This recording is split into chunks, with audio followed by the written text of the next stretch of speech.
the question, whether we had 100 billion or 200 billion would not make a difference, or 50 billion would not make a difference in our approach to repurchase of shares. We repurchase shares. We used to have a policy of tying it to book value, but that really became obsolete. It did not.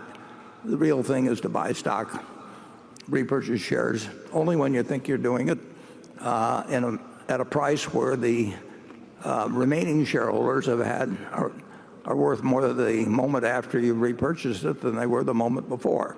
It's very much like if you were running a partnership and you had 3 partners in it, and the business was worth $3 million, and one of the partners came and said, "I'd like you to buy back my share of the partnership for $1 billion." I started out with millions. I'll stay with millions. For 1.1 million, and we'd say, "Forget it." And if he said 1 million, we'd probably say, "Forget it." If he said 900,000, we'd take it, because at that point the remaining business would be worth 2 million one, and we'd have 2 owners, and our interest in value would have gone from $1 million to $1,050,000. So it's very simple arithmetic. Most companies adopt repurchase programs, and they just say, "We're going to spend so much."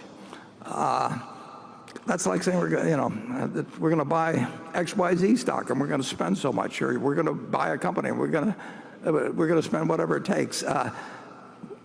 We will buy stock when we think it is selling below a conservative estimate of its intrinsic value. Now, the intrinsic value is not a specific point. It's probably a range in my mind that might have a band maybe of 10%. Charlie would have a band in his mind, and it would probably be 10%. And ours would not be identical, but they'd be very close. And sometimes he might figure a bit higher than I do, a bit lower. But we want to be sure when we repurchase shares that those people who have not sold shares are better off than they were before we repurchased them.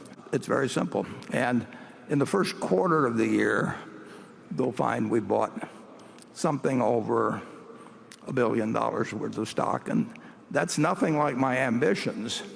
But what that means is that we feel that we're okay buying it, but we don't salivate over buying it. We think that the shares we repurchased in the first quarter leave the shareholders better off than if we hadn't, the remaining shareholders better off than if we hadn't bought it.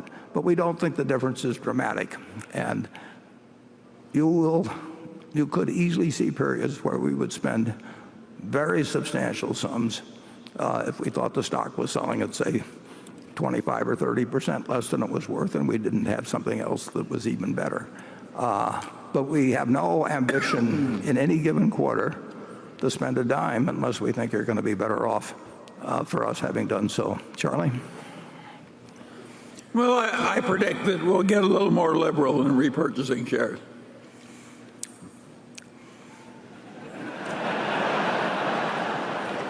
I was going to give you equal time, but then